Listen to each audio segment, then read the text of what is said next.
If you're buying a home in California, you don't always have to be the highest offer in order to win the property.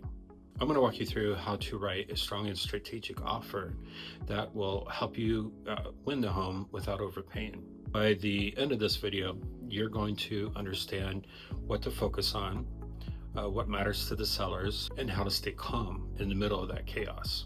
I'll also give you a copy of my free guide, The Art of Buying, which breaks this all down in writing so you don't have to memorize everything. I am Craig Brown, a real estate consultant here in California. I help buyers make smart, calm decisions on one of the largest purchases in their life. Let's start with the hard truth. Most buyers lose offers, not because it's too low, but because they are weak and possibly unclear. These offers also may not match what the seller is actually wanting. So let's fix that. Before you start writing offers, you really need to know two numbers. Number one is your ideal price, and number two is your walkaway price. Your ideal price is if we get it for this number, we're going to be very happy. Your walkaway price is if it gets to that point, we're completely fine saying goodbye. Make sure you write those down, talk to your agent about it. And then also, if you are in California, make sure that you are looking at things like what's the payment going to be, what are the taxes going to be, if there's any Melrose, are there any HOA, to factor that into the entire pricing. So why does all of this matter? Because you want to be prepared in advance. You don't want to be writing an offer and get thrown into a competitive bidding war. Why does this even matter? Before you get into a multiple bidding war, you want to make sure that you know what your numbers are going to be, a good price or a walkaway price. So a lot of people get competitive and they end up spending a little bit more than what they should. Next up, an offer is not written in a vacuum. It's written around what the seller actually wants. Here are some of the things you want to know about the seller prior to writing an offer. Things like, are they already in escrow on another property? Do they have a certain timeline that they need to be out by? Do they need some rent back in order to purchase another home after they sell this one? Or do they need someone that just wants to love the property and give them a fair price?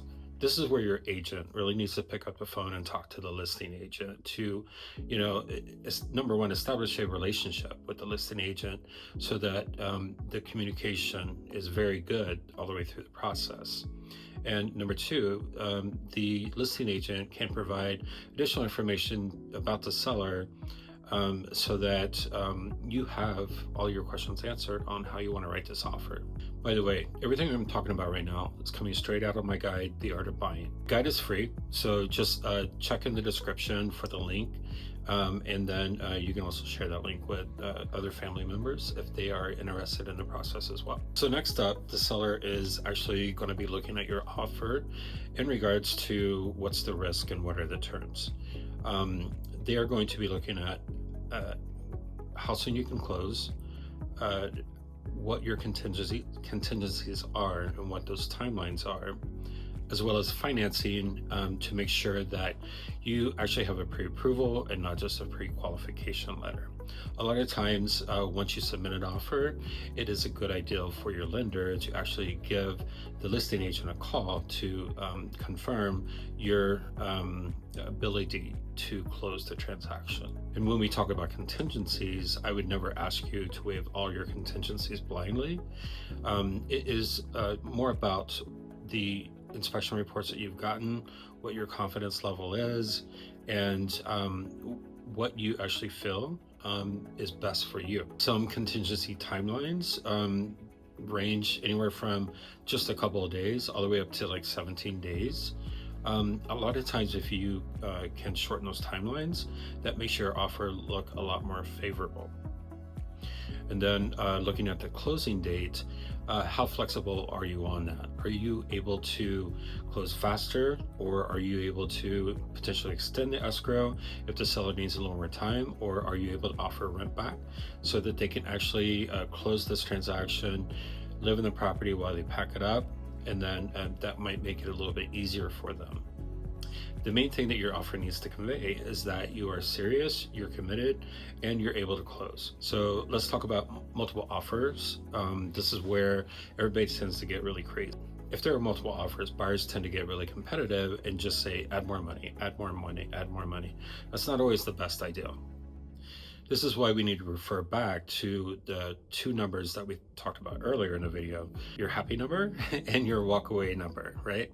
So make sure that if you are in a multiple bidding situation, that you stay true to you, stay true to the numbers that you already outlined. Another way you can be competitive in a multiple counter situation is that, yes, obviously you can actually add a little more money onto the offer amount, but you can also revisit your contingencies, see if you can make this a little bit tighter and close a little bit earlier if that's what the seller needs. So at the end of the day, sometimes my buyers win, not necessarily being the highest offer, but being the strongest offer, being the clearest offer, and having that relationship between listing agent and buyer agent that really helps a lot. The next section is about emotions and mindset. We tend to get super excited when we start the home buying process.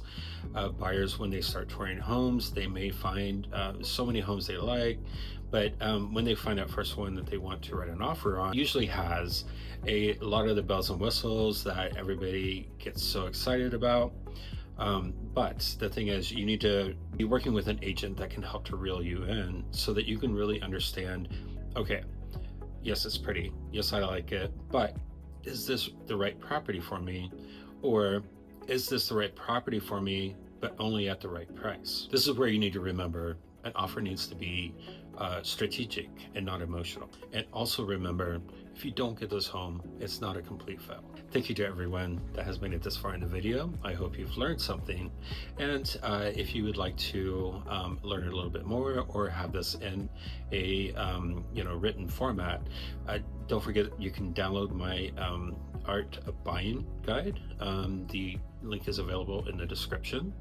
And then also, if you are living in California and you're thinking about buying and you would like just a quick consultation, I also have a link on my in my description for this video that you could just set up a time, and then I'd be happy to talk to you. And once again, I'm Craig Brown. Thanks for watching.